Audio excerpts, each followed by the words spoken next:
Well, anytime we're going to have a comedian on the show, we want to make sure it's nice and mellow before we bring in Joe Macky here. Low energy. Yeah, this is low energy Joe. Hi. Oh, wait, we've got the wrong guest in here. Joe Macky, welcome to the studio. Comedian, regular on Gutfeld. Check out Joe Macky on Instagram. Thanks for being in here today. It's great to have you. Thank you for having me. Thank you. Let's just keep the whole appearance very mellow. Keep it chill. Keep it really chill. Okay. You want? Well, no, I want you to lead. You went into your chill voice. Okay. I did because Who's up here? I'm trying to follow Joe's lead, and then you're a little hot right now. Like you're Thank coming you. in a little too loud. Joe, we were just playing. I don't know if you got to hear these clips from Mika Brzezinski, Don Lemon as well, but watching the information through polling and early voting, now that we actually have legitimate numbers, it feels as though one side of the political campaign that shows itself through the media doesn't seem to be doing okay. No, and I'm going to defend Mika real quick here because if I were married to Joe Scarborough, it would always sound like I was holding back tears when I talked. It wouldn't matter about what. Yeah. Hey, did you see the new Star Wars? Yeah. Well, that's the way most people respond to the new Star Wars. good from what Lord, I yeah. understand. I Yeah. knew as soon as I came up with that reference, I was like, that was a bad reference because, I mean, usually they're tears of rage, though. I'm like, you ruined Star Wars. Do you are you a Star Wars person? I used to be. I used to read the books. Yeah? I liked the original trilogy. I liked the prequels somewhat. They needed an editor, but no one's perfect. And when Disney bought it, man, they did great with Rogue One. Rogue One was awesome, but they've ruined that franchise. Do you feel like, okay, in the world that I specifically hope to live in, where Donald Trump wins, I feel like that will be indicative of Americans who have had enough of sitting around and keeping their mouths shut, trying to be nice, trying to be kind by not pushing back on things that kind of emulate themselves in these really weird versions of Star Wars. It's like they completely don't respect their audience. They're trying to force something into the face of their audience. Like, I feel like the cultural repercussions of Donald Trump's gives 0 Fs about all of this stuff, like that could potentially broaden out into culture quite a bit should he get reelected. A lot of people think The Mandalorian had a great deal to do with Trump's surge in the polls of late. And the Acolyte. Oh, I should have said the Acolyte. The Acolyte. Yeah. No, the lesbian I don't witch have that. circle where Yeah, the it's like, Mandalorian's pretty Hey. good. You have lesbian witches. That's a plus, but not for a Star Wars movie. it's all about time and place. Anything to say, Ad Brett? You're like the he's, Star Wars guy. He is a man after my own heart when it comes to this stuff. He's spot on. Everything is right. The original trilogy, great. The books, great. The prequels, okay. Like, I was mad. Rogue One, good. I was mad when the Force became something that was in your blood, the midichlorians. Yeah. I was like, oh, we didn't have that before. It was just something You just reached kind of out. mystical in the universe, Yeah. almost like a religion. And then they changed it to this thing that's in your DNA. And I'm like, what? See, I and then don't it know got Star- even. Then they're like, no, it's not in your DNA. It's lesbian witches. And I'm like, I can't keep up. I don't know enough about Star Wars to know if what he's saying is legit or jokes. Well, don't Google it at work because Safe Search is on, Safe Search. and nothing will come up. Lesbian witches? Yeah, nothing will It's happen. Halloween. It's mainstream. Neither do I. I just read that somewhere. Right. I'm not a big Star Wars nerd. What comes first, politics or culture? And does culture influence politics, or does politics influence culture? How do you feel about that? I think politics is influenced by culture. Sure, that was an Andrew Breitbart kind of mantra. But, I have a feeling that culture used to be bottom up, and now it's top down. And that's where a lot of the frustration comes from. It's like what you said about Star Wars. It's someone decided we're going to take this amazing franchise and ruin it. The fans weren't asking was a for decision. lesbian witches. No. I mean, some of them were if they got my letters, but not most of them. Did they execute that the way you saw it materializing in the show? Well, they had that weird chant. They're like, we are one, we are many. I'm like, these aren't the lesbians I was talking about. These aren't the lesbians you're looking I for. wanted them to be in a bowling alley or a softball game. That's the ones you were looking for? Actually, I'm going to have to Google that. That's a shirt. I don't know. Man, I don't you know. need that witch circle to say these are the lesbians you're looking for. I don't know where they're finding their lesbians. Is all I'm trying to say. Let me ask you this: Kamala Harris, Donald Trump. The ability to lead culture, the ability to move people, not because they've said the thing like, oh, that guy's Hitler, and then everyone's like, oh, okay, hadn't considered that. I'll vote for you now. Donald Trump's ability to influence culture versus Kamala Harris' consistent attempts to lead culture. What do you think about these two? You know, one person's funny and one isn't. And you can't teach that. Trump has natural comedic timing. Like even during the Al Smith dinner where he said something about men and a woman cheered. And he's like, that doesn't sound like it. He was in the room, and that's just instinctive, and it's just something you just can't fake. So Kamala's just too scripted. It's a little boring. They tried to manufacture into this joy thing, but joy's like laughter. It's an emotion. It's a guttural thing. You can't fake that. So That's why it's great. yeah, it just falls flat. So We got Joe Macky in studio with us here. He is a comedian that you can go see at the streets of St. Charles Funny Bone, stlewisfunnybone.com. Get your tickets for tonight, 7:30, 9:30, tomorrow, 7 and 9 o'clock. Write that down, Joe. Thank you. And thank you for bailing me out of that culture question. Yeah. Though I was going nowhere with like a Kamala town hall answer. I was going to follow up on that with I was you, about though. to say that there was the duality of democracy. That's how I was going to end it. We already know how that ends. I was going to dismount that way, but Joe, do you? We had this conversation earlier, maybe a week or two ago, that it's kind of interesting that I don't really have a distinct visual in my mind of what it looks like for Donald Trump to be full of laughter, like to have the belly laugh where his head goes back or whatever. You don't see him laughing that way, but yet he's really funny. And then the converse of that is you see Kamala Harris laughing all of the time and nothing is funny. yeah, for her, laughter is a defense mechanism. It's how she gets out of answering a question. It's like if I got pulled over for drag racing again, and the cop's like, "Do you know why I pulled you over?" And I'm like, "I have no idea." Makes you look totally innocent.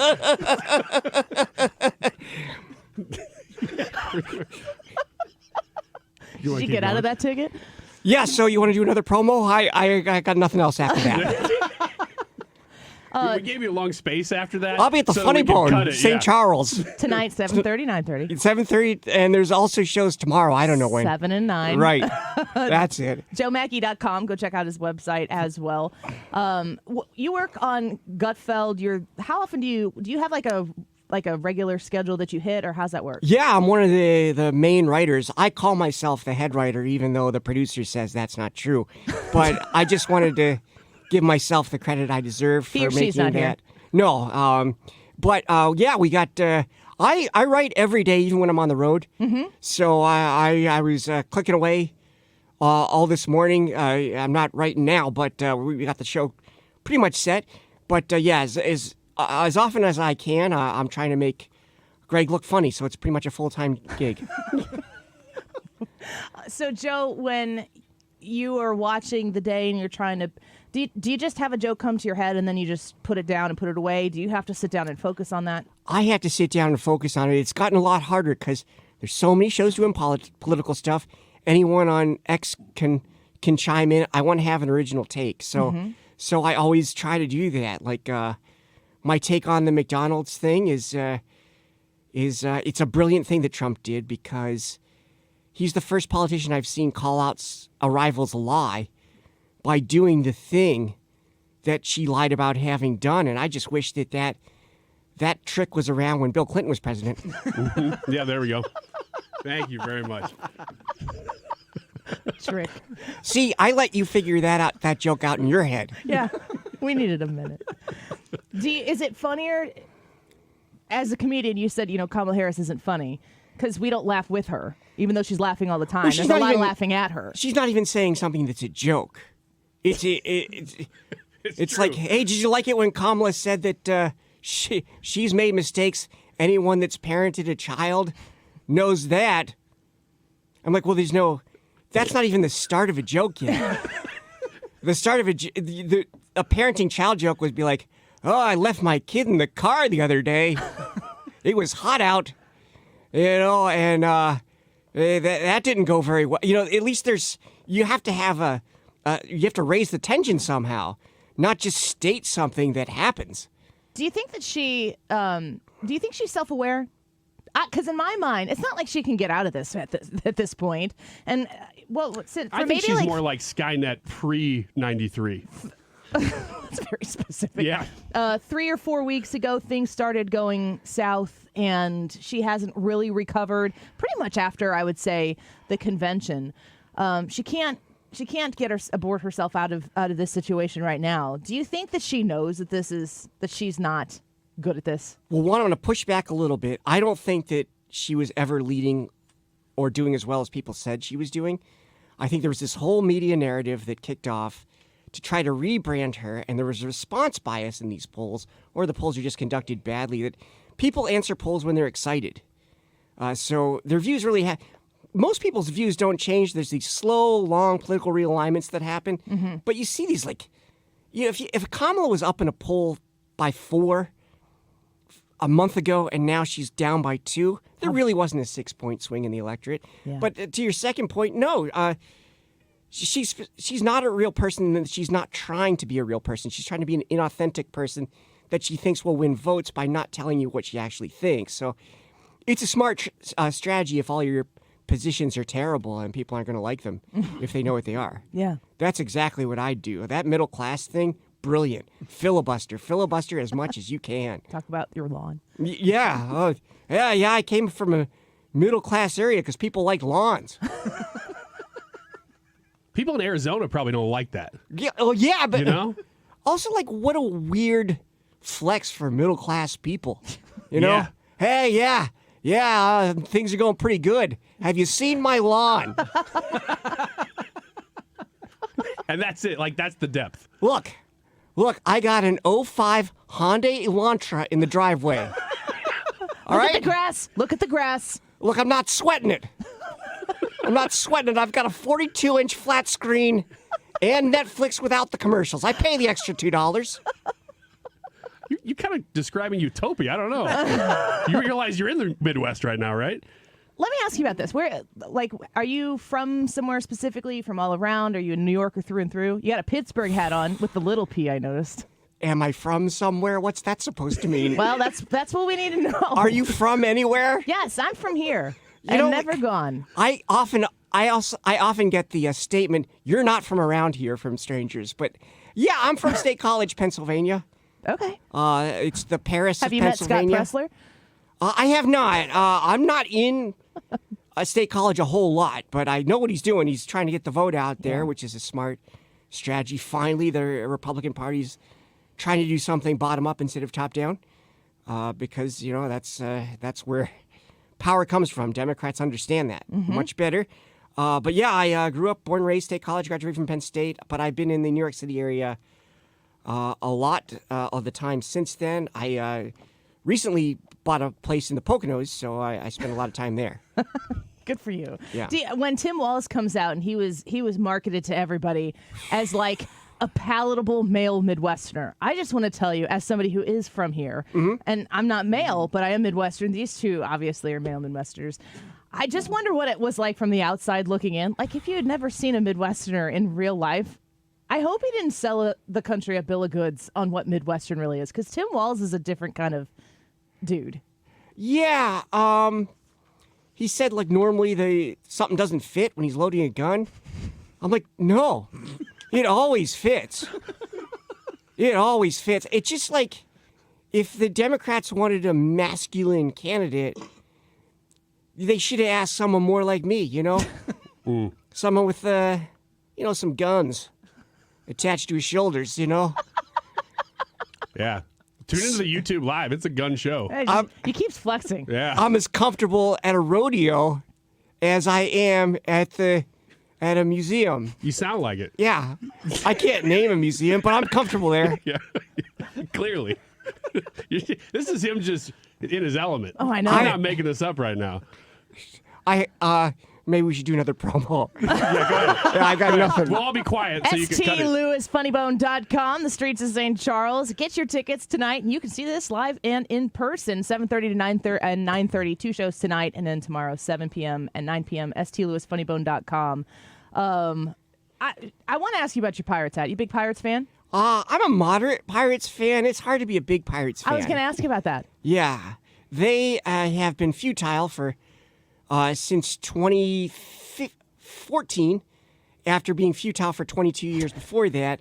We finally made the playoffs a couple of years in a row, and now we're rebuilding again. And it takes us longer to rebuild than it takes California to build a train. So I have to wait. I have to wait a long time before we're good again. But we got some good young talent. We got Paul Skeens. That Yeah. guy can throw some smoke. Yes, he So can. watch out. Watch out, Cardinals. Well, we're rebuilding right now, too. Watch out, Reds. A lot of Reds. Can you, Brewers. can you name the rest of them? Brewers. One more. Cubs. There you go. Yeah. Are you a lifelong Pirates fan? Yeah, ever since I was born. Because you don't become a Pirates fan later in life. It's like not a smoking. choice. It's like smoking cigarettes. The information is already out there. It's a nature versus nurture Yeah. thing. All nature. Yeah. Phillies, what do you think about them? Oh, the Phillies. I don't have an opinion Okay. on the Phillies. I'm winking. You can't see if Oh, you're listening. oh, yeah. But I don't want their fans to threaten to kill me again. Okay. We've heard about the city of brotherly love. Yeah, don't mention Bryce Harper's contract in a negative light. A hazard to your health? Mm-hmm. All right. Let's take a quick break here. Joe Mackey's in studio with us here on the Andy Frey Show. His shows are tonight, 7:30 and 9:30. There are a few tickets remaining, so get on the website right now. 7:30 show or a 9:30 show. Is there a better show? Is one better than the other? I would say they're all equally good. All right, great endorsement for your shows. STLewisfunnybone.com. Get those tickets for tonight, Saturday as well. 2 shows, 7 o'clock and 9 o'clock. We do the Be or Not the Be on Fridays, Joe. We're going to figure out if stories are satire or not. You want to stick around for that? Oh, of course. All right, Ryan Wiggins is in charge of that. So let's take a quick break. This mellow music. This is the most mellow song we've ever played on the show. We'll be right back. Wiggins. Oh, Wiggins! The Bee or Not the Bee.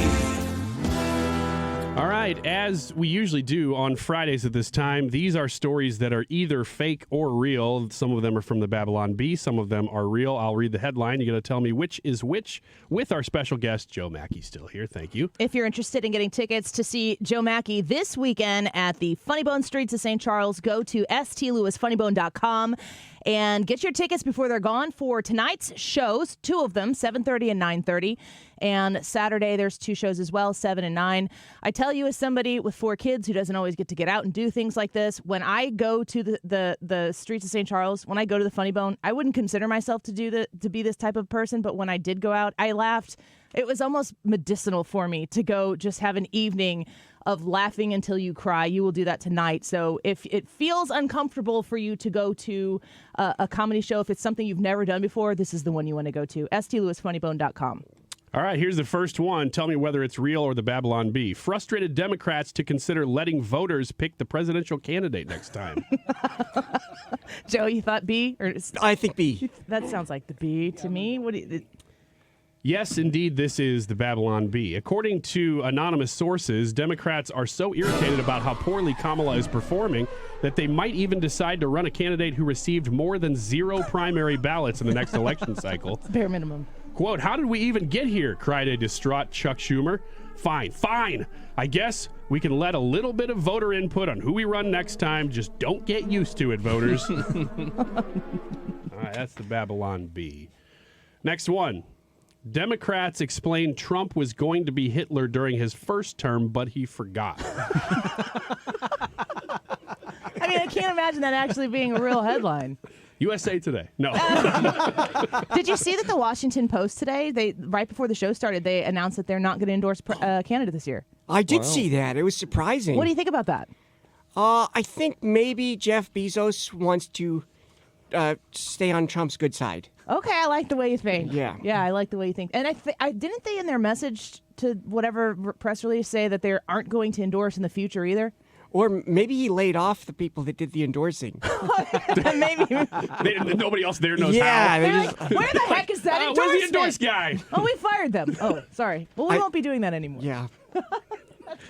All right, rest of the story. Is it the B? It is the B.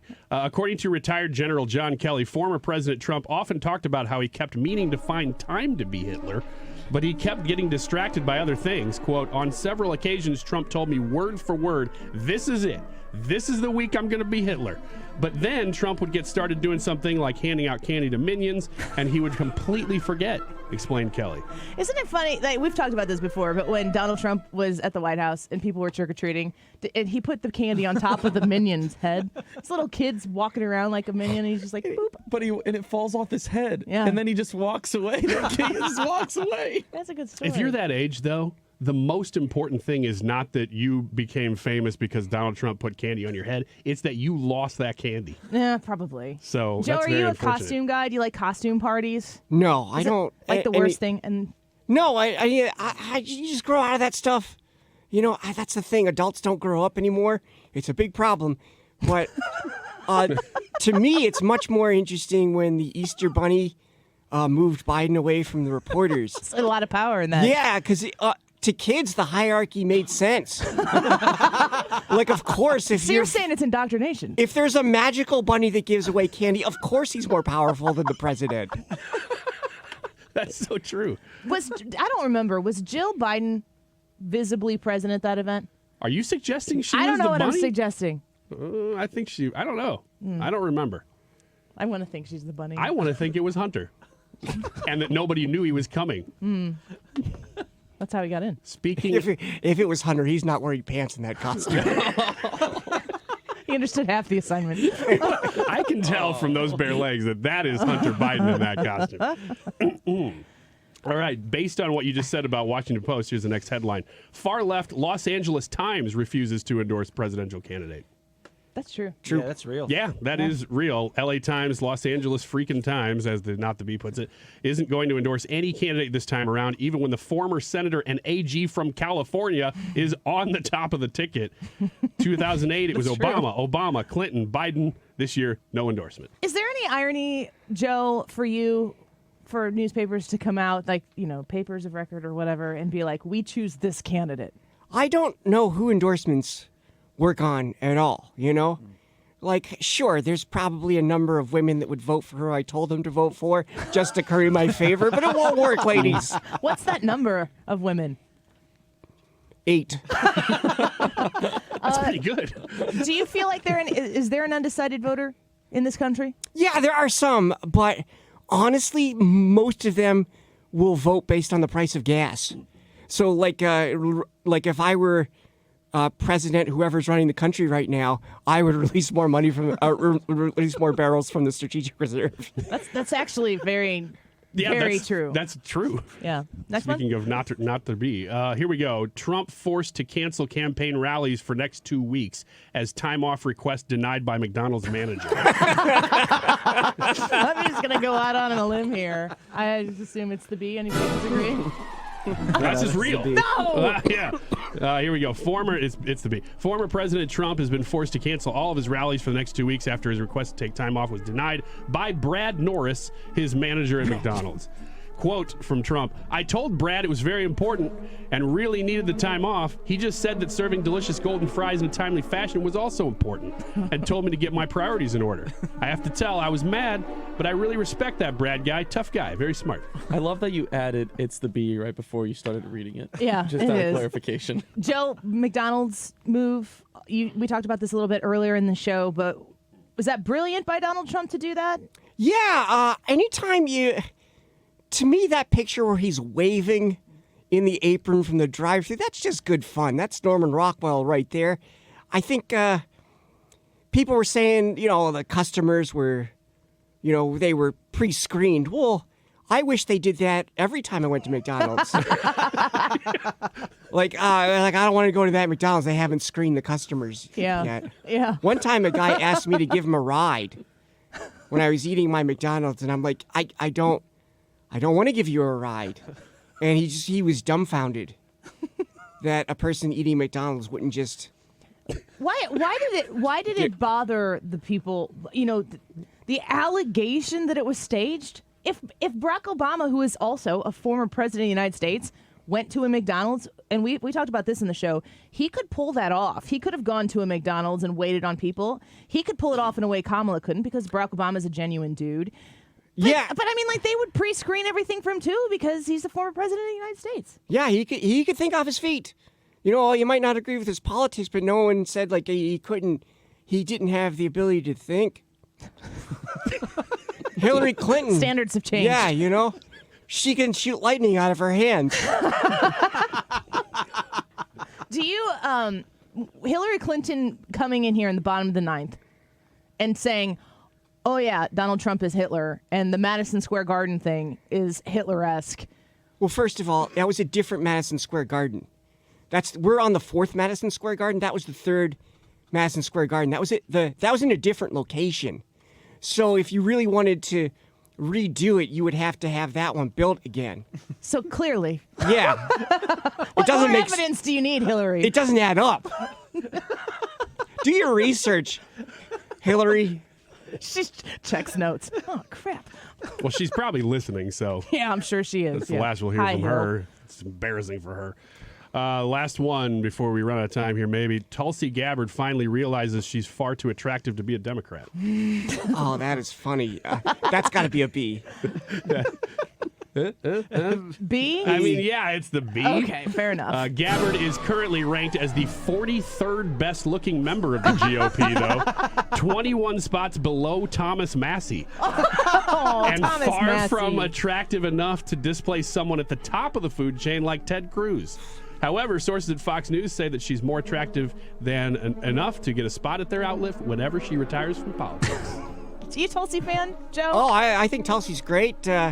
Attractiveness, boy, it's a tough list. Lauren Boebert's got to be up there. Yeah? Katie Britt, she's easy on the eye. Yeah. Rand Paul, how about that hair?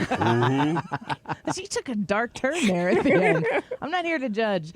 Well, Joe Macky, thank you for joining us in studio. We love having you in here, and I hope that our listeners heed my advice here and go to, if it's your first comedy show you've ever been to, go tonight, go tomorrow night, and enjoy laughing. We need to laugh right now more than ever, and Joe Macky will have you doing that for sure. At the Funny Bone Streets of St. Charles, 7:30 and 9:30 tonight shows, and tomorrow night, 7 o'clock and 9 o'clock. Tickets are available at stlewisfunnybone.com. Joe, thanks for being here. It's a pleasure to have you. Thanks for having me. All right, come back again soon.